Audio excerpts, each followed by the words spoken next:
There's this common misconception, something that we have talked about earlier this year as well, that if something has a high protein content, that just means it's generally going to be a good and healthy food for you.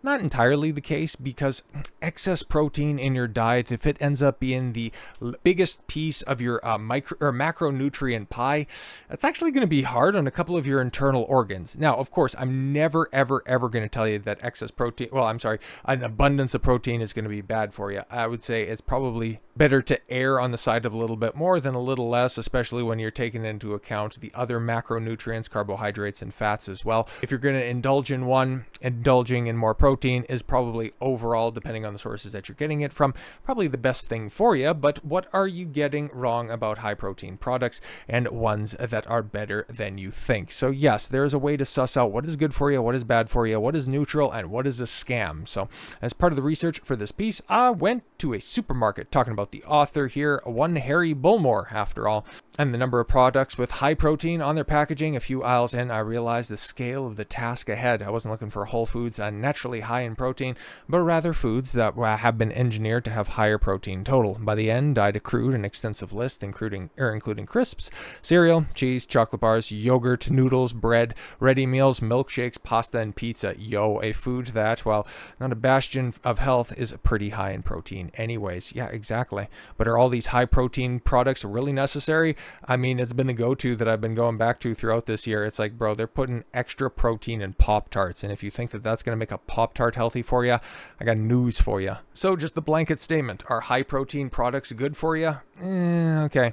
There are two main arguments against products engineered to contain more protein. One, the increased protein content comes alongside unwanted sugar, salt, saturated fats, and additives. And two, most people are already consuming enough protein. Professor Van Tulleken, sure, is a professor of global health and infection at the University College London and the author of Ultra Processed People. He believes that ultra processed products' elevated protein offering is usually accompanied by high levels of sugar, saturated fats, salts, and sweeteners, as well as other unwanted ingredients such as emulsifiers.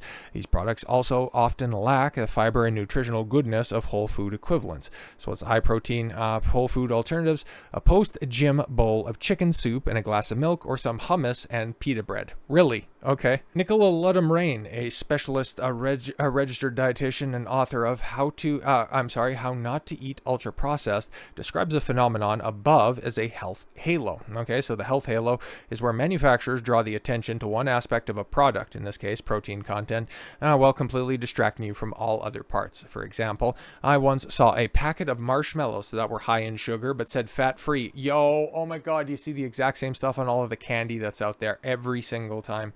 If a product is high in fat, salt, and sugar, a little bit of extra protein is not going to make it good for you. However, despite the recent exposure, Ludham-Rain does believe some high protein products can have a place in a healthy diet.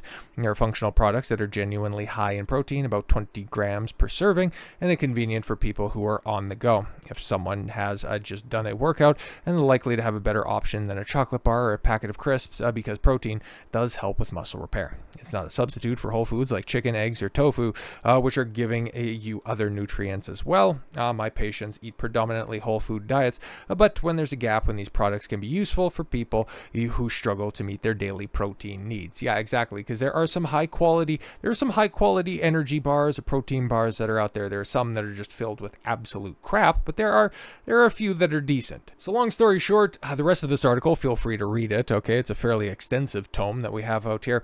It just goes over the benefits and it asks questions about, are you getting enough protein? But we've been talking about this stuff for a long enough period of time. Most people, if you're eating a good, healthy, ketogenic, Mediterranean diet, you're probably getting yourself enough protein. But if you have the signs and symptoms of not getting enough protein, if you're running around a little sluggish, your muscle mass is fluctuating, and overall you're finding yourself a little bit frail, beef up your diet with a little bit of beef, a little bit of fish, and other lean animal products, some good high quality nuts and seeds. Otherwise, you're going to be fine. You're going to be great. And yeah, get your protein from whole food sources. Don't dive headfirst into the marketing scheme of thinking that Doritos with protein is going to be an adequate replacement. So with all that said, thank you all very much for the gift of your time. I've been Don Consuelo. I want you to follow your gut and get after it. Take care, everyone.